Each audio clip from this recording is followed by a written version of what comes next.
તો રાજકોટ ગ્રામ્ય બાદ હવે શહેરમાં દીપડાની દહેશત જોવા મળી રહી છે। રાજકોટના કણકોટ પાસે કૃષ્ણનગર વિસ્તારમાં દીપડાએ દેખા દીધી છે।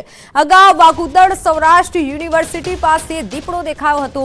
ગઈકાલે જાણ થતાં જ વન વિભાગની ટીમ પહોંચી હતી। છેલ્લા 10 દિવસથી વન વિભાગ દીપડાની શોધ કરી રહ્યું છે। દીપડાને પકડવા માટે પાંજરું ગોઠવાયું છે। દીપડાના વાવડ મળી રહ્યા છે પણ સગડ નથી મળતા। સ્થાનિકો રોજ લોકેશન આપી રહ્યા છે પણ દીપડાની ભાળ નથી મળતી।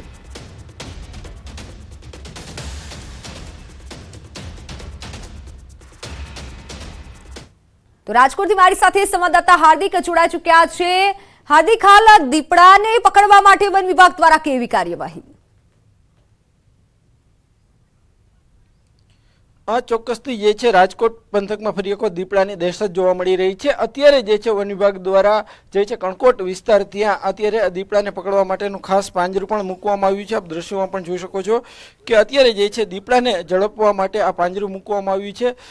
ખાસ કરીને વાત કરવામાં આવે તો જે છે છેલ્લા એક અઠવાડિયાથી દીપડો જે છે રાજકોટ શહેરની આસપાસના ગ્રામ્ય વિસ્તારોમાં આવતું હોવાનું સામે આવ્યું છે। ત્યારે ફરી એક વખત કણકોટ વિસ્તારમાં પણ જે જોવા મળ્યો હતો। હાલ આપણી સાથે કણકોટ વિસ્તાર જે લોકો છે આપણે એમની સાથે વાત કરવાનો પ્રયાસ કરીશું।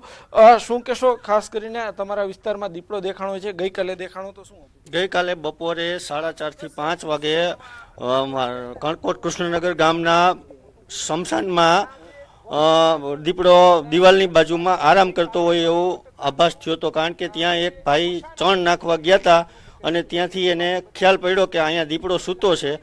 તો પછી વંડો ઠેકી અને આગળ ઓલી બાજુ નીકળી અને પછી ગામ લોકોને જાણ કરી ને પછી ફોરેસ્ટવાળાને જાણ કરી અને પછી એ લોકો આવ્યા અને પિંજરું મૂક્યું અને પછી દીપડો ડૉક્ટર ક્લબ બાજુ તરફ પ્રયાણ કર્યા હોય એવું લાગે છે। એટલે ગામની નજીક જ છે દીપડો એવું બધાને અંદાજ છે, પણ બધા લોકોએ જોયો નથી। ખાલી માત્ર ને માત્ર એક જ વ્યક્તિએ જોયો છે। ખાસ કરીને કેવો ડર છે, કેમ કે તમારા વિસ્તાર ગ્રામ્ય વિસ્તાર છે, પશુપાલકો છે અને ગ્રામ્યમાં બધાને ભયનો માહોલ પેદા થાય એવું બધાને માહોલ પેદા થયો છે અને અહીંયા કોઈ આવવાનું ડરે છે બધા। ચોક્કસથી હાલ જે રીતના વાત કરવામાં આવે તો જે છે આ વિસ્તાર છે એ ગ્રામ્ય વિસ્તાર છે। અહીંયા આસપાસ છે જે છે એ જંગલ જેવું પણ જે જોવા મળી રહ્યું છે। ત્યારે હાલ કહી શકાય કે અત્યારે અહીંયા આપણી સાથે ગામના અન્ય લોકો પણ છે, આપણે એમની સાથે પણ વાત કરવાનો પ્રયાસ કરીશું। શું કહેશો, ગઈકાલે તમે દીપડાને જોયો હતો? દીપડાને 4:30 વાગે છે ને સ્મશાનની અંદર અહીંયા બેઠેલો હતો। એમાં લાલજીભાઈ કરીને આવ્યા, બરાબર, એટલે સીધા વિન્ડો ઠેકીને નીકળી ગયા। કારણ કે 60 વર્ષની ઉંમર છે એટલે ભીં પડી ગઈ એટલે વિન્ડો ઠેકાઈ ગયો। એટલે આખી રાતના અહીંયા જાગતા તમે બધા ગામના અને બધા વન વિભાગ વાળા બધા બેઠા હતા। કઈ બાજુથી નીકળે પણ ઉગમની સાઈડ છે ને નીકળીને છટકીને નીકળી ગયેલો એમ આખી રાત જાગેલા। જે રીતના વાત કરવામાં આવતો અત્યારે અહીંયા ગામના લોકો પણ છે, અન્ય લોકો છે, આપણે એમની સાથે વાત કરીશું। કઈ રીતના તમારા ગામમાં અત્યારે ભયનો માહોલ છે? ભયનો માહોલ એવો છે કે બપોરના 4:30 દીપડો અહીંયા સ્મશાન અંદર ગરી ગયો। લાલજીભાઈ પાણી પાવા આવ્યા, નળિયેથી લાંબી કરતા હતા તેને જોઈ ગયા। એની 60 વર્ષની ઉંમર છે પણ વૈંડો ટપવામાં 60 વર્ષ દેખાણા નહીં, ઘાયાઘા ટપી નીકળી ગયા।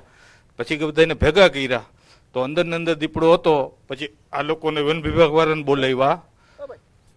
વન વિભાગ વાળાને જે રીતે અહીંયા સ્થાનિક લોકો પણ જણાવી રહ્યા છે કે અહીંયા ગઈકાલે દીપડો જોવા મળ્યો હતો। ફરી એક વખત જે અત્યારે દીપડાને પકડવા માટે ખાસ પાંજરું મૂકવામાં આવ્યું છે તેના પણ આપણે દ્રશ્યો બતાવવાનો પ્રયાસ કરીશ। આ જે છે વિસ્તાર એ કણકોટનો સ્મશાન વિસ્તાર માનવામાં આવે છે। અહીંયા આસપાસ જે છે ઘેંઘુર વૃક્ષો હોય છે, જંગલ જેવું જે છે વાતાવરણ જોવા મળતું હોય છે, પરંતુ ક્યાંક ને ક્યાંક જે છે ગઈકાલે અહીંના સ્થાનિક વ્યક્તિ છે અહીંયા પક્ષીને ચણ નાખવા આવ્યા હતા અને એ સમયે તેમને દીપડાને સૂતેલો જોયો હતો। જોકે ત્યારબાદ જાણ કરતા વન વિભાગની ટીમ પહોંચી હતી। આ વિસ્તારમાં જે છે છેલ્લા 4 દિવસથી આ વન વિભાગની ટીમ છે એ રાત્રિના સમયે ખાસ પેટ્રોલિંગ કરતી હોય છે અને હવે જ્યારે પુખ્તી માહિતી મળી છે કે આ વિસ્તારમાં આવ્યો હતો ત્યારે અત્યારે ખાસ પિંજરું પણ મૂકવામાં આવ્યું છે। પરંતુ કહી શકાય કે રાજકોટ પંથકમાં જે છે આ વખતે દિવાળી જે કહી શકાય કે શિયાળાના સમયમાં દીપડાની દહેશત જોવા મળી રહી છે। ક્યાંક ને ક્યાંક ખેડૂતોમાં પણ ક્યાંક ડરનો માહોલ છે, કેમ કે ખેડૂતો છે એ રાત્રિના સમયે જે છે પોતાના પાકને પિયત કરવા માટે જતા હોય છે અને એવા સમયે દીપડાને જે આવતો હોવાની વાત મળી છે। ત્યારે અત્યારે સ્થાનિક લોકોમાં ભય છે। સ્થાનિક લોકોની એક જ માંગ છે, ઝડપથી દીપડાને ઝડપી પાડવામાં આવે। જી બિલકુલ હાર્દિક, આભાર સમગ્ર માહિતી બદલ। તો વન વિભાગ દ્વારા હાલ દીપડાની શોધખોળ કરવામાં આવી રહી છે। ગઈકાલે જાણ થતાં જ